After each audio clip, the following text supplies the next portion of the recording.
Alright, here's how to retune a guitar with an Evertune. What you'll need is a guitar with an Evertune, some new strings, something to cut the strings, and the Evertune Allen key, the Evertune hex key. So the guitar I'm retuning today is a Solar A1.6. By the way, I'm not sponsored. First, you want to unlock the locking tuners if your guitar has them. Next, you want to reduce the tension on the strings by turning the tuning heads to loosen them. You'll notice that due to how the Evertune works, there won't really be a significant change in pitch for a while until you hit a certain point, and then the pitch will start decreasing rapidly. So you're going to want to keep loosening the strings far beyond that, because you want the strings to be nice and loose. So when the strings have significant slack, you're either going to want to cut them towards the middle there, or just keep loosening them. If you keep loosening them, then you can unwind the string here at the headstock. If you cut them, then you can deal with the individual halves. First by removing the half of the headstock, and then pulling out the bottom half of the string.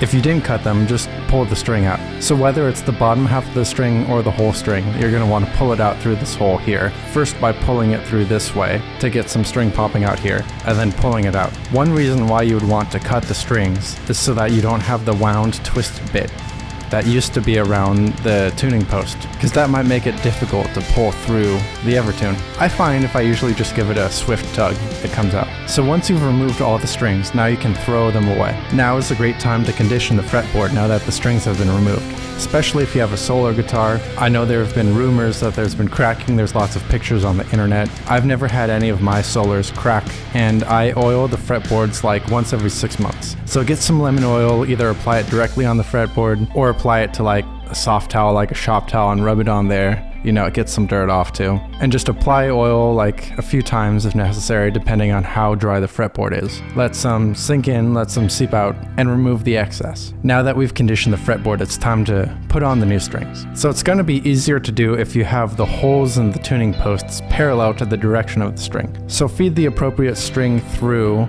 the hole in the Evertune in the back, and feed it through and pull it out through the front, all the way to the appropriate slot on the nut, and then into the correct tuning head post. If you have locking tuners, you're going to want to tighten the lock once you feed the string through. Next, you're going to want to increase tension by tightening the tuner. Keep doing this until you notice the pitch is no longer significantly changing. It's important to note that when you're in this zone on the Evertune, it will still minusculely, minutely increase in pitch just a little bit until you hit the bend zone, so keep that in mind. If you want to set the Evertune up to be able to bend, keep increasing tension on the string by tuning the tuner, and do this until you notice suddenly a significant increase in pitch. Back off the tuner a bit until it goes back to the zone where the pitch is no longer changing, and you're going to want to keep it on the edge right there. That's the bend zone. Also note that as the string stretches, the tension on the string will change, so you're going to have to quote-unquote retune it, get it back into that bend zone. And even if the strings aren't new, you're going to have to put it back into the bend zone every now and then. If you're changing gauges of strings, or you're noticing that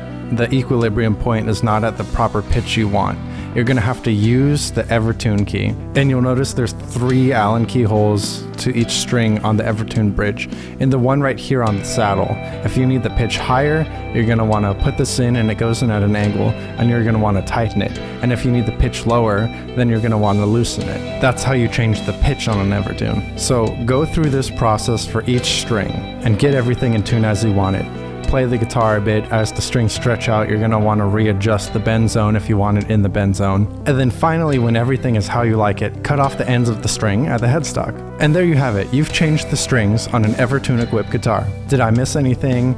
Do you have any questions? Anything else you'd like to see? Be sure to leave the comments in the comment section down below. I love to hear from you guys. Do all the good YouTube things, so subscribe, comment, share, print out every frame and mail it, and let me know if you want any other guitar tutorials. And as always, peace.